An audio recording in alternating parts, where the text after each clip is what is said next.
통계청이 고령자 통계를 발표했습니다. 급속한 고령화로 2065년이면 생산 인구 1명당 고령자 1명을 부양해야 하는데요.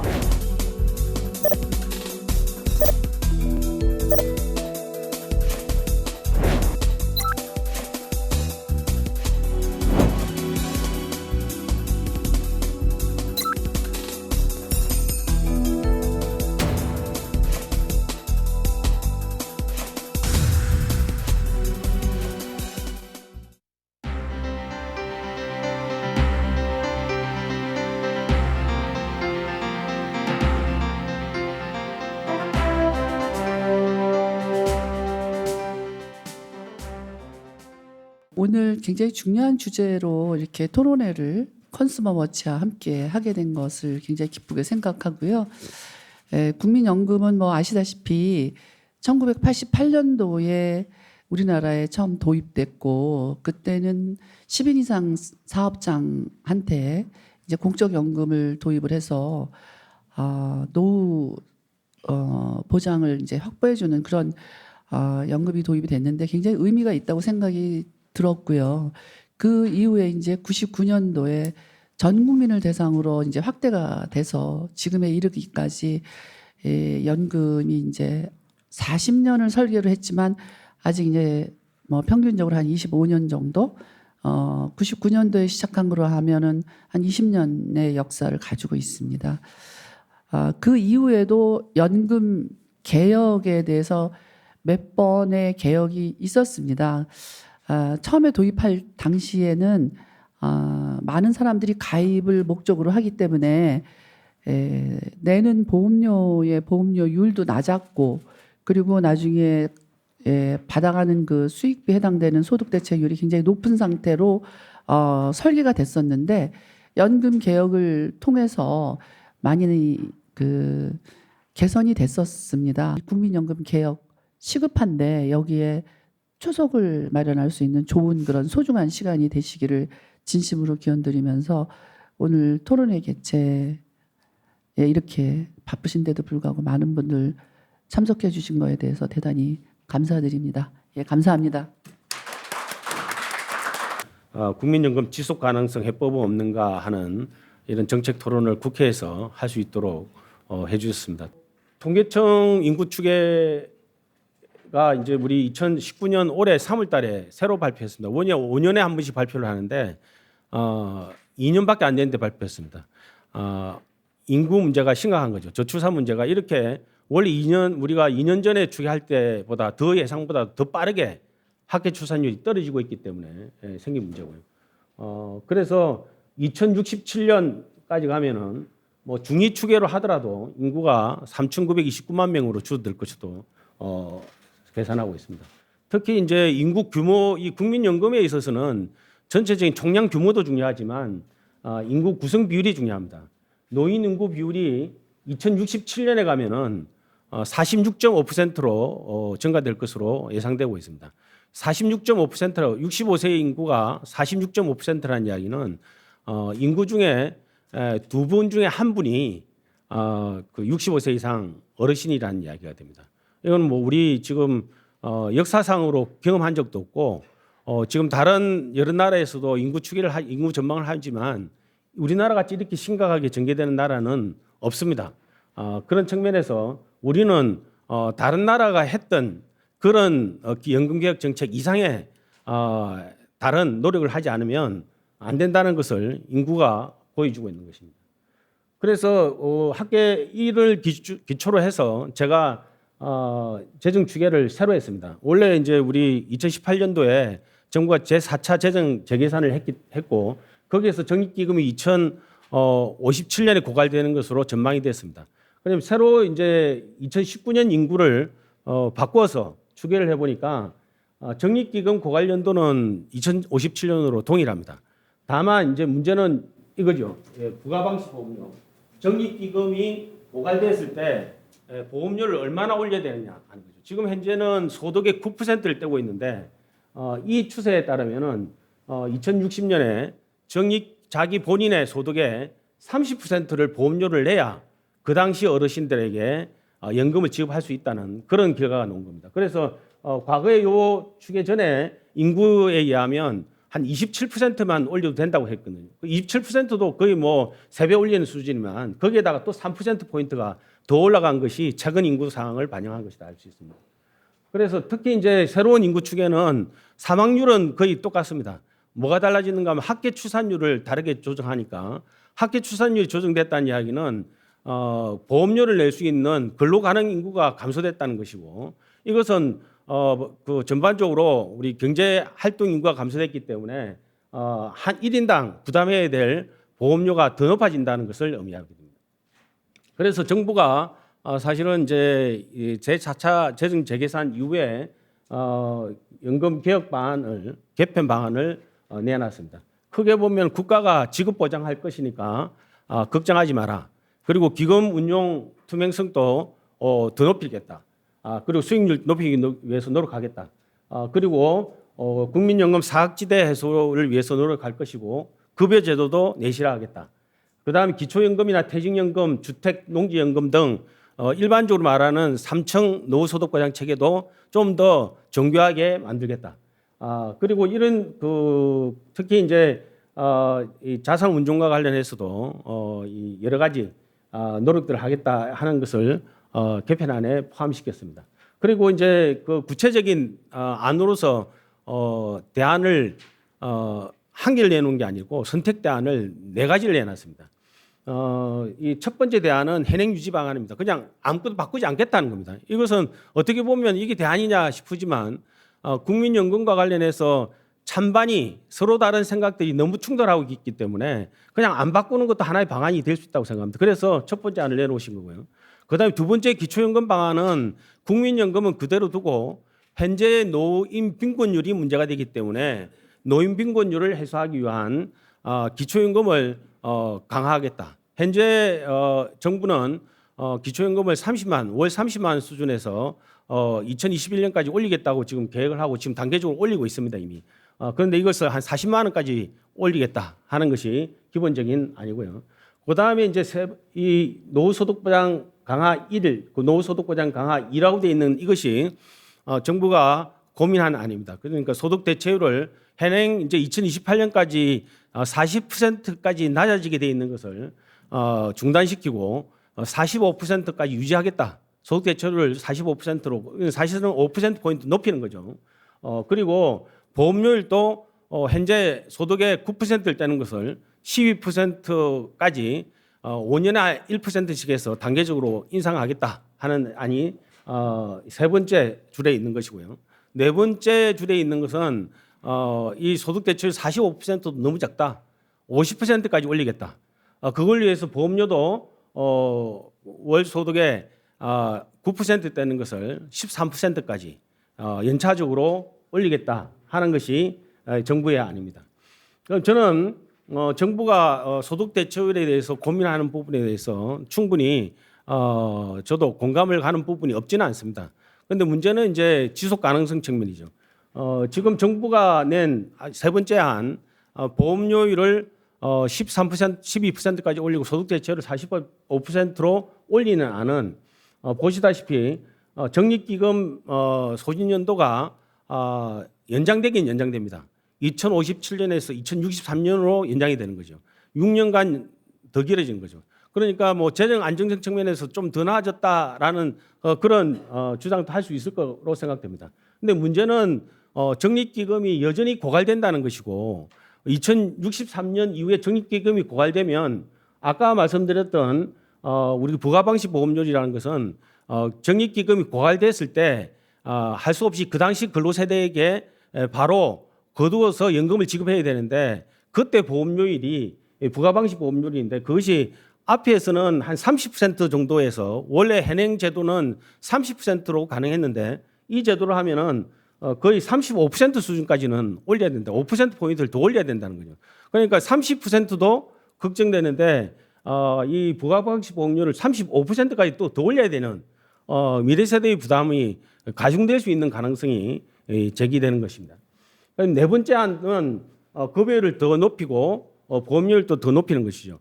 이것도 마찬가지로 적립기금 소진연도는 6년이 연장이 됩니다. 그렇지만 이렇게 될 때는 역시 부가방식 보험료는 더 올라갑니다.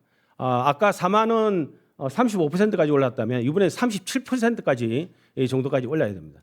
그러니까 사실은 현재 보험료율이 소득의 9%를 떼는데 지금 소득의 37.1%를 뗀다는 것은 거의 4배 수준으로 올려야 된다는 것이기 때문에 이 정도의 보험료율을 그 당시 세대가 수용하겠느냐 하는 것이 현재 걱정인 것이죠. 정부안 4만을 사실은 이제 제시하면서 정부는 내부적으로 내심적으로 이런 생각도 하고 있는 것으로 생각됩니다. 보험료율을 12%까지 올린다고 했지만 그냥 12%까지만 올리는 게 아니라 그 이후에도 2031년, 2036년 이렇게 계속 1%포인트씩 올릴 수 있다. 그래서 18%까지 올릴 계획을 국민한테는 말씀을 못 드리죠. 왜냐하면 이렇게 또 보험료 올리면은 국민들이 부담을 가지시니까. 그래서 올리게 되면은 이 제도 개선이 될 수 있다라는 생각을 하고 계신 것 같습니다. 그렇지만 이렇게 올린다 하더라도 18%까지 올린다 하더라도 이렇게 늦은 속도로 느리게 올리면 적립기금이 여전히 2071년에 소진된다는 것입니다. 2071년에 소진된다고 했을 때 그 이후에 보험료는 어떻게 되느냐? 결국은 부가방식 우리 4만이면 4만의 부가방식 보험료가 똑같아지는 거죠. 그래서 우리 미래세대 부담은 여전히 해결이 안 되고 있다는 것이 문제가 되는 것입니다. 기초연금만 인상하는 사실은 현재 어르신들이 굉장히 힘드시기 때문에 기초연금 30만 원도 월 30만 원도 부족한 측면이 있습니다. 그래서 40만 원까지 올리자는 그런 고충을 갖다가 정부가 이 안에서 담아냈는데 이제 문제는 이제 미래 세대의 부담이죠. 이게 이렇게 될 때 이제 우리가 지금 현재 제도도 그냥 유지되게 되면은 GDP의 한 3% 정도가 부담될 것으로 예상되고 있습니다. 그런데 이렇게 이제 40만 원 올리게 되면 GDP의 4%로 부담이 같이 늘어나는 거죠. 그냥 뭐 간단하지 않습니까? 30만 원일 때는 3%고 40만 원이 되면 4%가 되는 거죠. 그래서 그러면 이것도 이게 부가방식 개념과 똑같기 때문에 결국 미래 세대의 부담이 되고 이 부분을 어떻게 미래 세대가 견뎌나갈 것인가 하는 것이 과제가 되는 것입니다. 많은 나라가 이 노숙부 장관에서 고민하고 있는데 우리 한국이 노인 빈곤율도 높고 전반적으로 소득 대체율도 소득 대체율 수준은 한 평균 수준이죠. 뭐 이런 모습들을 국제적으로 보여주고 있고요. 일본 같은 경우 아까 말씀드렸듯이 1985년도에 연금 개혁을 해서 기초연금과 소득비례연금으로 바꾸었습니다. 사실은 우리나라 연금제도는 일본 제도를 많이 모방을 한 것인데 일본의 과거 제도를 모방을 했어요. 1986년도에 법을 만들면서 일본의 과거 제도를 기준으로 해서 연금제도를 똑같이 또 만들었어요. 그러다 보니까 사실은 근본적으로 그 일본이 과거 연금제도의 문제점을 그대로 안게 되는 그런 결과를 가지고 오게 되는 것이죠. 일본은 보험료율을 18.3%까지 지금 인상하고 있는 상태고 이 18.3%는 우리나라 보면 보험료가 2배죠. 그리고 일본이 보험료도 처음에 높았던 건 아닙니다. 이렇게 높아지는 과정에서 보면은 2005년부터 보험료를 쭉 계속해서 높아졌지 않았습니까? 그런데 이때가 언제인가 하면은 경제 침체기입니다. 일본에 굉장히 어려운 시기였거든요. 어려운 시기였음에도 불구하고 미래를 위해서 보험료 인상을 갖다 국민들이 참은 겁니다. 왜냐하면 그렇지 않으면 지속 가능하지 않으니까. 일본도 우리보다 인구 구조가 개선된 덜한데도 불구하고 결국은 18.3%, 이 18.3%가 그냥 18.3%가 아니고 결과적으로 따지보면은 받는 것만큼 내는 수준으로 바꾼 겁니다. 모든 국가의 연금개혁은 기본입니다. 그래서 받는 것만큼 부담하는 것. 그렇지만 소득이 높은 사람과 소득 낮은 사람 간의 소득 전배는 일어나더라도 세대 간 소득 전배는 일어나지 않도록 가능한 축소할 수 있도록 하는 것이 연금개혁의 기본이다 이렇게 할 수 있습니다. 그래서 이 전체적으로 이제 우리 부양률 보면은 결국은 이런 미국 같은 경우도 마찬가지로 문제가 되는데 미국은 적립기금이 2035년에 고갈되는 문제가 있지만 우리나라가 또 상황이 다릅니다. 왜냐하면 인구 구조가 너무 좋습니다. 젊은 인구가 굉장히 많아요. 그래서 부양률이 뭐 거의 우리나라 아까 100이 넘는다고 하지 않았습니까? 미국은 2000년대 쭉 뒤에 가더라도 부양률이 한 40%를 넘어서지 않습니다. 10명의 젊은이가 4분의 노인만 어르신만 모시면 되는 그런 인구 구조를 가지고 있기 때문에 적립기금이 고갈되더라도 제도가 지속 가능하다는 거죠.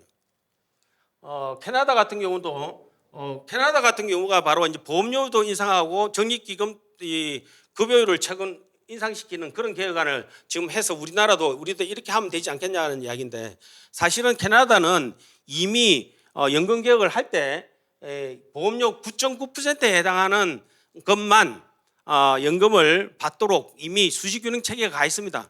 거기에서 이제 좀 더 이 보험료가 소득 대체를 높이는 것은 기본적으로 수지균형한 상태에서 새로운 수지균형 상태, 그러니까 좀 작은 연금에서 좀 더 큰 연금으로 가는 그런 개혁이지 단순하게 더 주는 개혁이 아닙니다. 그리고 캐나다 아까 연금기금 수익률 보셨다시피 이 나라는 2자릿수의 연금기금 수익률을 보이고 있습니다. 이런 자신감 위에서 이런 식의 개혁이 가능한 것입니다.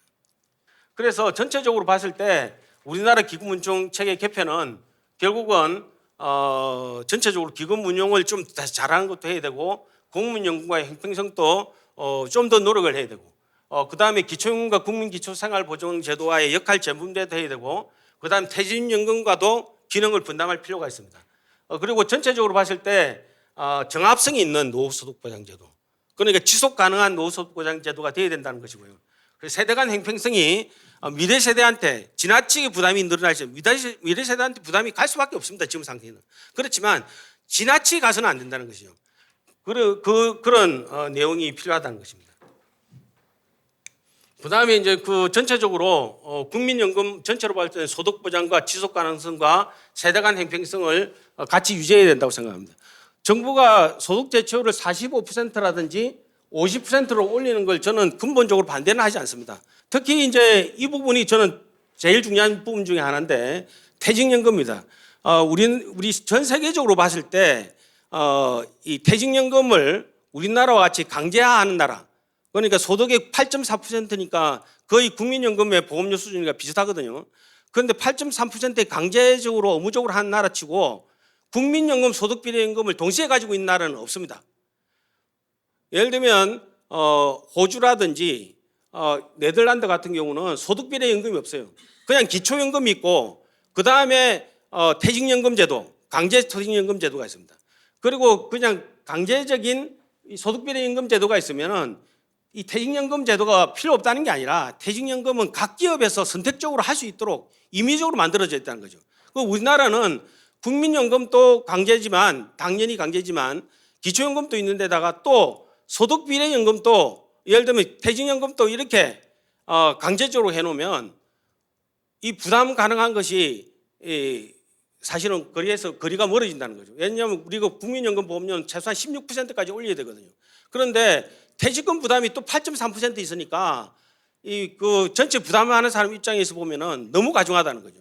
그리고 대부분의 지금 서구 선진국이나 비교해 보면 국민연금 보험료는 많이 올려도 20% 수준 정도 이상으로는 올리기가 불가능합니다. 그런 점에서 퇴직연금까지 가중을 시키면은 사실은 적립 방식으로 가더라도 힘들어진다는 거죠. 그리고 특히 이제 연금 수급 개시령도 지금은 당장은 올리지 않더라도 앞으로 2040년대나 이렇게 되면은 좀 올려야 됩니다. 왜냐하면 평균 수명이 길어지고 있습니다. 지금 현재 평균 수명은 여자가 85.7이지만 나중에는 91.7세로 바뀝니다. 그래서 이런 평균 수명이 길어지면은 결국 연금 수급 받는 기간이 길어지는 것이기 때문에 연금 수익비는 더 나빠지고 연금의 수지균형 구조는 더 나빠지고 게 되는 것이죠. 그래서 수급 개시 연령도 선진국과 마찬가지로 장기적으로 금방 올릴 수는 없습니다. 왜냐하면 정년이 아직은 너무 일찍 하기 때문에 정년이 높아지면서 이것도 단계적으로 바뀌어야 될 필요성이 있습니다. 의무 가입 상한형은 또 같이 바뀌어야 되고요. 그다음에 국가가 지급 보장한다는 것은 뭐 좋다고 생각합니다. 다만 국가가 지급 보장한다고 해서 미래 세대의 국민연금이 안전하게 지켜지는 것은 아니라는 것입니다. 국가가 지급하는 법안이 들어갔다 하더라도 결국은 그 당시 정부가, 그 당시 국민이 보험료를 부담할 수 있고 세금을 부담할 수 있어야 지속 가능한 것이지, 법안에다가 정부가 책임지겠다는 내용이 들어갔다고 해서 국민연금이 안정적으로 유지되는 것은 아니라는 것입니다. 그런 측면에서 제도가 개선되어야 된다고 생각합니다. 그래서 제가 생각하는 것은 뭐 마찬가지입니다. 이 18%로 할 때는 마찬가지로 보험 소득 대체를 45%를 할 때는 18%까지, 예를 들어 소득 대체를 50% 할 때까지 할 때면은 20%까지 올린다는 전제고, 현행 제도라면은 16%까지 올려야 된다는 거죠. 그리고 연금 수급 개시 연금을 장기적으로 68세까지 올리면 우리가 적립기금 소진 연도가 2096년까지 유지가 됩니다. 이거는 사실은 이제 우리가 2017년에 만든 인구 추계에 따르면은 2100년 넘게까지 갔는데, 실제로 이번에 새로 인구 추계를 하니까 한 6년 정도가 땡겨졌습니다. 그런데 사실은 1%포인트 보험료 17%까지 올리면 2100년 이후까지도 적립기금 유지가 가능합니다. 그래서 이런 정도로 가야 국민이 안심하고 국민연금에 가입할 수 있고 지속 가능한 연금제도가 된다는 것입니다. 그리고 그런 측면에서 18% 올릴 때 이렇게 할 수 있는 것을 보여줬죠. 그리고 20%일 때도 마찬가지입니다. 다만 그냥 보험료를 같이 올려야 된다는 것이 전제가 돼야 된다는 것이 중요하다는 말씀을 드립니다. 그리고 이제 퇴직금 전환금 제도는 현재 그 8.4%의 보험료 부담하고 있는 이 퇴직연금을 중에 3%포인트는 국민연금으로 좀 옮겨서 국민들이 보험료를 인상하는 부담을 가능하면 좀 낮춰드리고 그냥 4%만, 나머지 4%만 보험료를 올리면 사실은 노사가 향후 20년간 2%씩만 더 부담하면 되는 것이죠. 그러면 7%가 되니까요. 그리고 이 퇴직금 전환금 제도는 원래 1986년에 법 개정할 때 있었습니다. 법 제정할 때 있었는데 1998년도에 법 개정하면서 소득 대체율을 10% 낮추니까 퇴직금은 원 상태로 복귀하자 이래가지고 원래 있던 제도를 없애버린 거예요, 다시. 그러니까 이것은 사실은 없던 제도를 만든 게 아니라 이 1986년도에 원래 법에 재정법이 있었던 제도를 1998년에 없앴던 것을 부활시키는 개념입니다. 이렇게 해서 퇴직금에 대한 부담, 그렇다고 퇴직금에 대한 의무적으로 하는 5.3% 그냥 유지하는 것이고요. 더 추가적으로 한 것은 기업이 알아서 하라는 겁니다.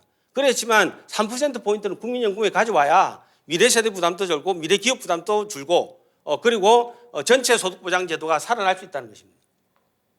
그렇게 했을 때 이렇게 보험료를 16%까지 유지가 가능하다는 것이죠. 그래서 실제로 저는 이 16%, 17%는 중요한 이유가 아까 본인이 아까 1.88배를 받는다고 하지 않았습니까? 그 1.88배라는 것이 자기가 받는 것을 보험료로 하면은 17%거든요. 그 17% 이상으로는 보험료를 올리면은 미래 세대가 손해가 나기 때문에 안 된다는 겁니다. 그래서 보험료는 절대 17% 이상이 넘으시면 안 된다는 거죠. 아까 제가 정부가 이 현재 현행 제도로 했을 때 30% 하는 것이 문제가 있다는 것은 30%로 할 때는 본인이 낸 것을 받는 것만큼 부담할 때 17%만 내도 되는 걸 갖다가 민간 보험에 가입해도 17% 내도 될 것 같다가 30%를 내라고 하면 미래 세대는 국민연금 가입하면 더 손해죠. 그러니까 그거는 단순한 지속 가능성 문제가 아니라 제도의 정합성이 안 맞다는 거죠. 그래서 어떤 나라의 연금개혁도 기본적으로는 받는 것만큼 부담하는 것 이상으로는 하지 않습니다. 그렇게 하면 미래 세대가 부담이 돼서 안 하는 거죠.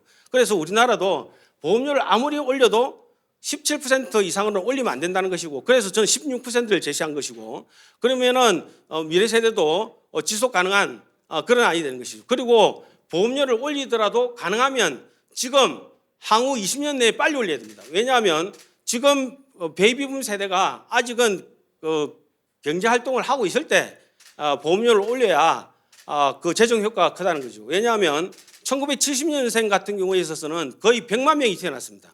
지금 현재는 올해 30만 명밖에 안 태어나실 것으로 예상되거든요. 그렇게 생각하면 결국은 보험료 1%를 올린다 하더라도 100만 명이 보험료 내는 거하고 30만 명이 보험료 내는 것은 효과가 3배 이상 차이 납니다. 그러니까 그리고 베이비붐 세대가 국민연금의 혜택을 상대적으로 좀 더 보셨기 때문에 퇴직하기 전에 좀 더 부담하고 미래를 위해서 자녀를 아끼는 마음으로 내 자식을 생각하듯이 조금 더 부담하고 퇴직하셔야 하시는 것이 미래 세대를 위해서 우리 국민 전체 지속 가능성을 위해서 필요하다는 그런 말씀을 드리면서 발표를 마치도록 하겠습니다. 감사합니다.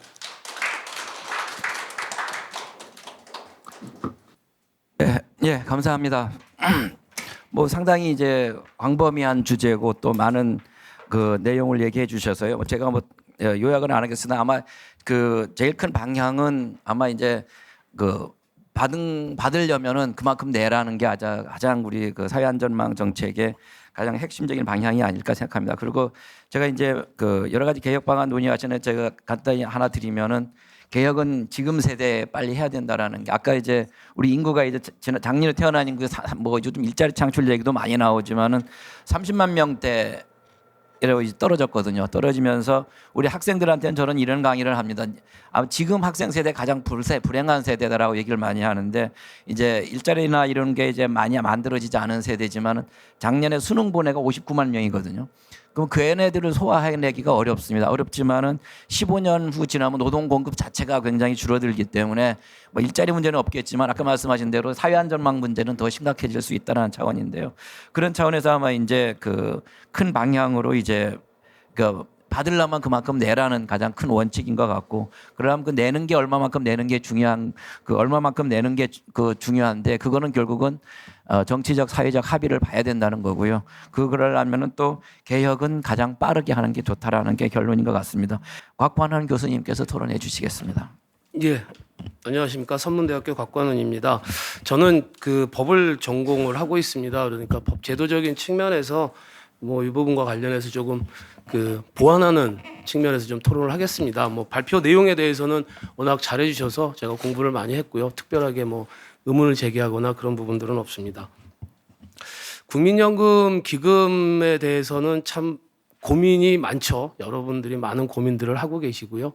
그런데 이제 기금에 이제 제가 이제 그 토론문에도 적었는데 국민연금 기금의 고갈은 그 제도 그 설립 당시부터 설계 당시부터 우리가 예상을 하고 있었고 따라서 그 기록을 찾아봤더니 86년에 나왔던 그 보고서를 보니까 이미 그 2020년경 되면은 재정 지출이 증가해서 수지 적자가 일어날 거고 적립금의 경우도 2040년경에 1,559조 원 정도까지 올랐다가 2050년이 지나게 되면 450조 원 정도로 감소할 것이다라고 예측을 하고 있었고요. 예상을 하고 있었고 그다음에 그렇기 때문에 보험료의 경우에 있어서도 2032년 이후에는 그 문제가 발생하니까 2040년경에는 그 총 지출이 수입을 상회하는 시점이 예상이 되고 따라서 최소 10년 전, 그러니까 2030년경에는 상향 조정을 해서 재정 운영 방식에 대한 조정이 필요하다라고 이미 그때 이제 예상을 했고 그런 요구들을 같이 담아서 이제 제도가 설계가 됐었던 것으로 보여집니다.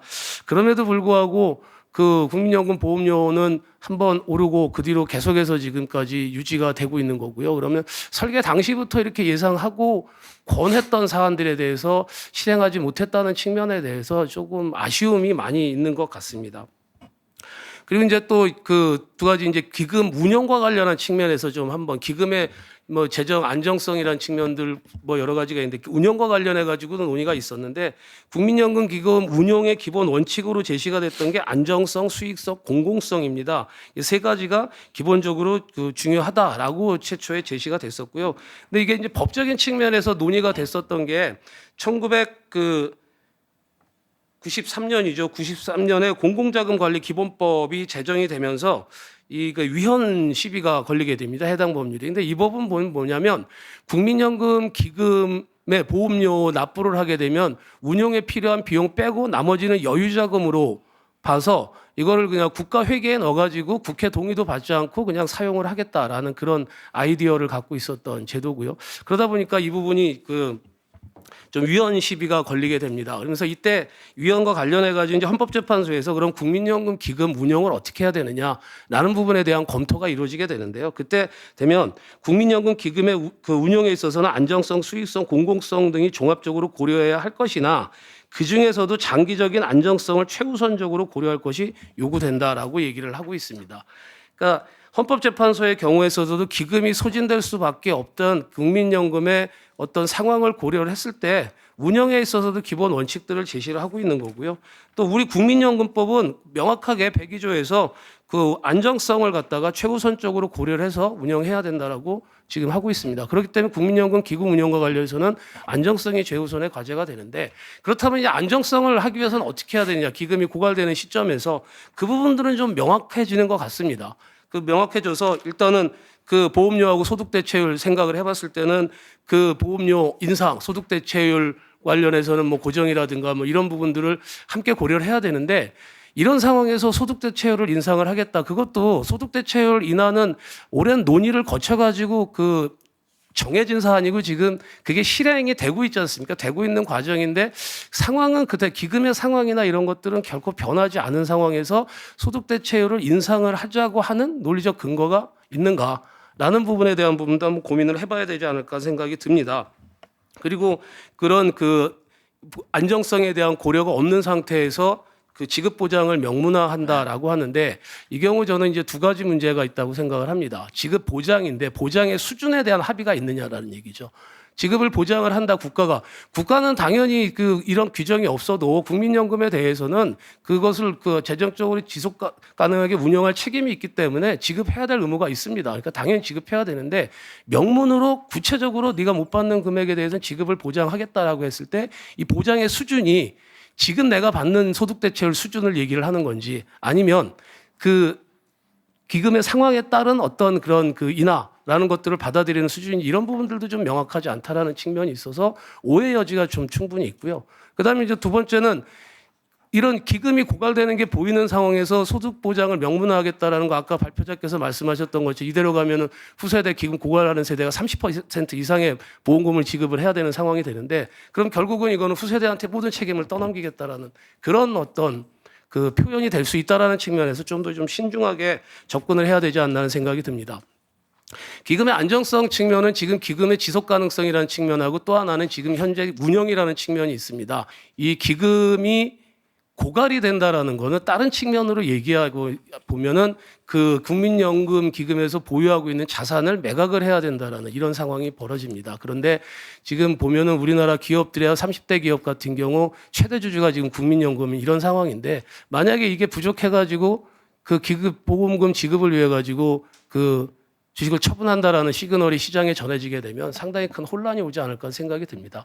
그러니까 이 안정성이라는 측면을 갖다가 대전제로 하고, 그 안정성, 지속성을 위해서 어떤 그 지금 현재에 어떻게 운영을 할 것이냐라는 부분도 우리가 좀 고려를 해야 되는데, 이런 기금의 안정성이라는 부분은 미뤄두고 지금 이 많은 기금을 어떻게 운용하고 활용할 것이냐에만 너무 우리가 고민을 하는 것들은 아닌가. 그러니까 이 두 가지를 좀 같이 균형감 있게 바라봐야 되지 않나라는 생각이 듭니다. 예, 이상 토론을 마치겠습니다. 예, 감사합니다.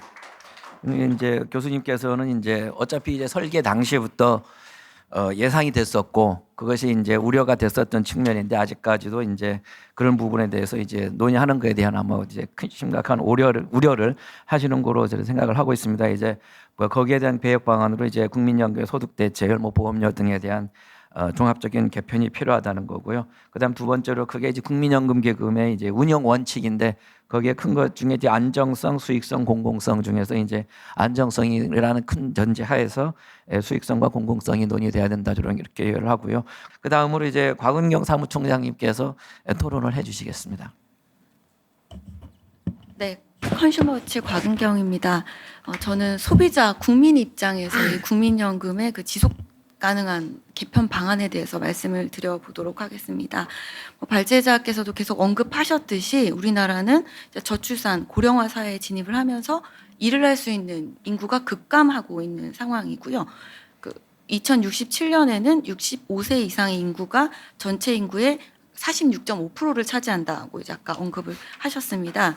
지금은 성인 5명이 1명의 노인을 부양을 하고 있는 상황인데, 이제 그때가 되면 2067년이 되면은 성인 1명이 노인 1명을 부양해야 되는 상황이 되는 거죠. 그래서 미래 세대가 이 막대한 세금과 보험료를 지불해야만 사회가 유지 가능한 상황이 되고 있습니다. 그래서 우리가 이 세대 갈등을 빚지 않고 건강하게 사회가 유지되기 위해서는 국민연금 개혁이 반드시 필요한 상황이고요. 근데 현재 이제 국민연금 제도가 그대로 유지될 경우에는 미래 세대는 소득의 3분의 1 이상을 연금 보험료로 내지만 현재 연금 수급자보다 덜 받는 상황이 됩니다. 또 쌓여 있는 기금이 없기 때문에 그해 거둔 연금을 그해 이제 지출을 해야 되는 거고요.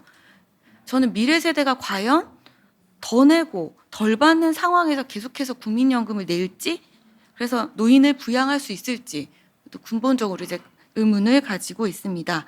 그리고 두 번째는 국민연금 수익률 제고도 함께 고려해야 된다고 생각을 합니다. 현재 국민연금 적립액이 2019년 7월 말 기준으로 700조 원, 세계 3위 규모 수준이죠. 그래서 이것을 수익률을 1%포인트만 높이더라도 기금 고갈을 훨씬 늦출 수 있지 않나, 저는 이렇게 생각을 하고 있고요. 그래서 장기적으로는 이 기금 운용을 국가가 직접 할 것이 아니라 민간에 맡겨서 이 경쟁을 통해서 수익률 제고하는 방법도 고려를 해볼 필요가 있다고 생각을 합니다. 국민연금은 기업의 지배구조 개선이라던가 뭐 경영 개선 이런 것들에 대해서 고려하는 게 아니라 저는 수익률을 높여서 가입자에게 최대한 이익을 많이 가져주는 것, 이것을 최우선 과제로 생각해야 되지 않나라고 생각을 해봤습니다. 현재 이제 국민연금에 대한 국민들의 신뢰도는 매우 낮습니다. 아무도 본인이 지금 내고 있는 국민연금을 낸 만큼이라도 돌려받을 수 있을 거다라고 생각하고 있는 사람들은 적은 것 같고요.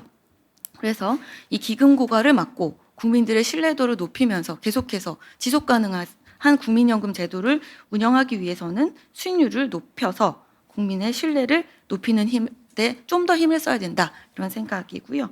그래서 수익률이 너무 낮을 경우에는 가입한 사람들이 다른 연금으로 갈아탄다던가 연금 내에서도 경쟁 체제가 도입될 수 있게 하면 오히려 또 가입자들도 스스로 선택한 거에 대한 책임을 질 수도 있고 그렇지 않나 생각입니다. 그래서 이런 개편안지, 오늘 논의됐던 개편안들이 현실화돼서 국민들이 스스로 이제 편안한 노후를 위해서 마음 놓고 국민연금에 가입하고 비용을 지출할 수 있는 그런 사회가 됐으면 좋겠습니다. 네, 이상입니다. 예, 감사합니다. 예, 사무총장님 아마 크게 두 가지로 이제 제시를 해주신 것 같은데요.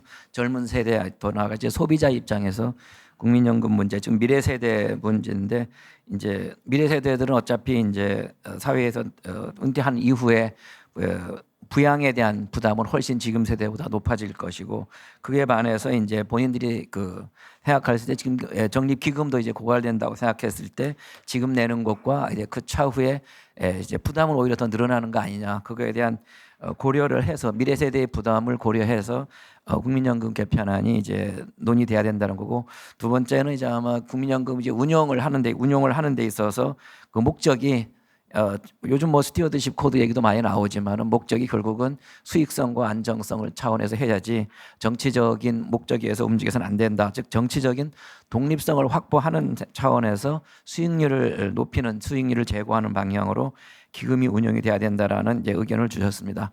아마 이제 마지막으로 이제 국장님 부탁드립니다. 지금 여러 가지 이제 지금 발표를 해주신 내용들하고 토론하는 내용들을 좀 들어봤는데요. 김영현 교수님 발표해 주신 내용들은 사실은 한두 번 들은 게 아니라 굉장히 많은 시간 저는 이제 계속 들었던 내용들이고, 그리고 김 교수님 말씀하신 부분이 연금 수리적으로 상당히 타당한 지적이라고 생각을 합니다. 상당히 많은 부분은 저도 동의를 이제 하는데요. 그 연금제도라 이렇게 큰 사회보험제도는 수리적인 평가 외에도 다른 변수들이 어떻게 변할지에 대한 부분들도 같이 검토가 돼야 되는 상황이라서, 예를 들면 이제 뭐 출산이라든지 인구 영역이 어떻게 변할지, 아니면 성장률을 대표되는 여러 가지 경제 변수들, 그걸 통해서 나타나는 기금형 수익률이 어떻게 변할지, 여기에 대해서도 상당히 영향을 받고 있다고 생각을 합니다. 저희들도 이제 항상 그 수리적인 부분뿐만 아니라 그런 사회 경제적인 뭐 그런 변수들에 대해서도 상당히 깊이 고려를 하고 있는 중이고요. 연금 제도를 보는 시각들이 굉장히 다양해서, 오늘 이 자리는 제가 알고 현재까지 쭉 들어본 내용에 따르면은 재정적인 지속 가능성 부분에 상당히 초점을 둬서 말씀하신 분들이 대부분이고요. 또 다른 측면에서 보면은 이게 연금 제도의 목적인, 기본적인 연금 제도를 운영하고 있는 기본 목적인 노후소득 보장이라는 측면을 또 강조하는 분들도 계십니다. 그분들을 모시고 또 토론을 하면 재정적인 부분도 물론 논의가 되긴 합니다만, 또 현재 노인 빈곤이라든지 이런 부분에 대해서도 상당히 강조를 많이 하십니다. 그러니까 연금제도가 존재하는 이유는 결국은 노숙 보장을 하겠다고 국가 만드는 거기 때문에 그런 부분에 법의 원래 이제 그 제도의 목적에 충실하자는 의견들을 얘기를 많이 하시죠. 그래서 상당히 저는 근데 두 부류의 그 전문가분들의 의견이 사실은 어느 쪽 한쪽을 배척할 수가 없다고 저는 생각을 하고요. 모든 부분들을 다 조절하고 조화롭게 대응하는 것이 굉장히 중요하다고 생각을 합니다. 그 정부안 사실은 저희들이 작년 12월 26일 날 정부안 4가지 안을 냈죠. 최근에 이제 정부안의 기본 방향은 기본적으로 재정적인 지속 가능성 부분하고 노숙 보장 부분을 같이 균형을 하려고 했는데 저희들이 17개 시도를 다 돌아다니면서 국민들 의견을 직접 들어봤고 또 이제 여론조사를 해서 여러분들의 의견을 많이 들어봤습니다만 사실은 굉장히 의견들이 또 다릅니다. 그 현재 우리나라 복지제도에 보면은 모든 국민들이 복지 혜택을 많이 그 늘리는 부분들은 찬성을 하지만 거기에 대한 비용 부담 부분은 또 반대를 하는 경향이 모든 영역에서 두드러진 현상이죠. 그런 부분 형태로 이제 국민들의 의견이 지금 모아지는 부분들이었고요. 사실은 그런 과정을 거치면서 복수안을 냈고 또 사실은 그걸 통해서 그걸 이제 토대로 경선회의에서 사회적 논의를 통해 그렇게 어느 정도 결론을 내주기를 바랬습니다. 저희 장관뿐만 아니라 저 역시 그 우리 김영환 교수님도 잘 아시겠습니다만 경선회의에서 사회적 합의란을 통해서 단일안을 나오는 것이 사실은 연금개혁의 제일 큰 요체다. 그 당시 제가 이런 말씀을 드렸었죠. 현재 국회 상황을 보면 그게 복수안이 나올 경우에 그 논의를 할 수 있는 여건 자체는 아마 안 될 것이다라는 부분들을 누차 말씀을 드렸었고 단일화를 만들어서도 아마도 이게 경선회의라는 사회적 합의를 통해서 단일화 나왔으면은 조금 날 수 있지만 그것이 모든 것을 담보할 수 있는 정도는 아닐 것이다. 그러니까 어쨌든 간에 최대한 좀이라도 진전이 있으려면 단일화는 필요하다는 의견들을 누차 드렸습니다. 그런데 역시나 이제 경선회의에서도 이 연금제도를 보는 시각들이 다르시기 때문에 서로 다른 의견들이 나왔었죠. 그 부분에서는 저희들도 상당히 안타깝게 생각을 하고 참 예. 송구스럽게 생각을 합니다.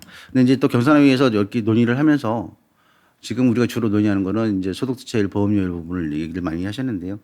그 외에 또 많은 부분들도 제안을 주셨습니다. 뭐 계속 잠깐 얘기를 나왔습니다만 국가지급보장이라든지 뭐 사각지대 해소 이런 부분들도 제안을 주셨는데 국가지급보장은 사실은 뭐 곽건원 교수님 말씀하신 것처럼 반대를 합니다만 그거는 저 동의 안 합니다만 기본적으로 그 사각지대 해소 부분들은 굉장히 중요하다고 생각을 합니다. 거기서 지금 국민연금이 처한 가장 큰 현 단계에서 가장 큰 문제는 재정적인 지속 가능성뿐만 아니라 사각지대가 너무 넓다는 부분들이 있습니다. 그러니까 이 국민연금 제도가 국민들의 노후소득을 보장하기 위해서 존재한다면 그러면 지금 이 제도 안에 포함되지 않은 굉장히 많은 국민들 한 500만 명 정도 되시는 분들입니다. 그분들이 실제 노인이 됐을 때 그분들의 노후는 어떻게 할 거냐. 그 부분은 결국 모든 사회와 국가 국민들의 부담이 될 것인데 그 부담을 최대한 사회보장제도에서 해결을 하려면 지금 제일 중요한 부분들이 사각지대 해소 특히 지역가입자 문제들이죠. 그런 부분들을 굉장히 중요하다고 생각하는데 이제 경선회의에서 그 안을 주셨어요. 그래서 그 부분에 대해서도 사실은 좀 굉장히 큰 의미가 있다고 생각을 합니다. 기금운용위원회 운영 과정에서 독립성은 철저히 보장되고 있습니다. 모든 그 발언 내용들은 다 공개가 되고 거기에 노동계사에게 뭐 이런 부분들이 다 경영계 뭐 다 참석을 하고 계시고요. 어떤 경우라도 외부의 요구에 의해서 기금 운영을 바꾼다든지 이런 부분들은 저는 한 번도 그 본 적도 없고 저 역시 그런 시도 자체를 안 하고 있는 중이고요. 다만 이제 그 복지부 장관이 기금운용위원장이 된다라는 부분들에서 의견들이 많이 있었는데 정부의 어떤 장관이 위원회 위원장이 된다는 얘기는 기금 운영에 대해서 정부가 책임을 진다는 뜻입니다. 이거를 완전히 이제 전문가들로 했을 때 이것이 과연 그러니까 거기에 어떤 문제가 생긴다면 누군가 책임의 주체가 될 것인데 그 부분을 담보하기 위해서는 정부 사람이 그 기금위를 이렇게 운영하거나 위원장이 되는 부분이 필요하다고 생각을 하고요. 감사합니다. 예, 감사합니다. 뭐 한 세 가지 정도일 것 같은데요. 이제 보면 이제 오늘의 뭐 논의가 주로 이제 그 재정 그 연금 문제 개혁에 있어서 이 재정 그 가장 큰 목표가 이제 재정 안정성이어야 되고 이제 미래 세대 부담을 줄여야 된다라는 이런 차원에서 이제 부담과 혜택이 같아야 된다는 논의인데 아마 이제 국장님께서는 이제 그럼 그 연금 제도 자체의 목적이 과연 뭐냐라는 이제 하나의 더 추가적인 뭐 여기서 이제 많이 우리가 그 경제 발전을 할 때 많이 논의되는 게 이제 사회 안전망, 이제 국민연금을 포함한 그 사회 안전망의 목적이 뭐냐, 뭐 이런 차원에서 있을 때 이제 그 다른 차원의 또 하나의 시각도 있을 수 있다라는 차원에서 이제 뭐 특별히 이제 노후소득 보장이라든가 사각지대가 있다는 이 부분을 이제 어떻게 이제 이 연금제도 개혁에 녹아 들어가게 할 것이냐라는 이제 문제 제기를 하셨고요.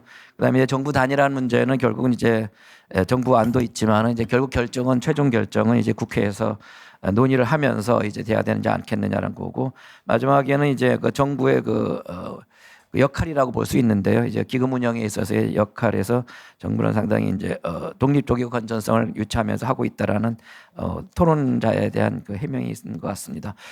빠른 시일 내에 정치적 합의와 국민적 동의를 얻기를 바라겠습니다. 오늘 뭐 발표해 주신 김동화 교수님 그리고 토론해 주신 분 그리고 이제 오늘 이제 여기서 많이 참석해 주시는 분께 감사드립니다. 다시 한번 큰 박수로 부탁드리겠습니다. 감사합니다.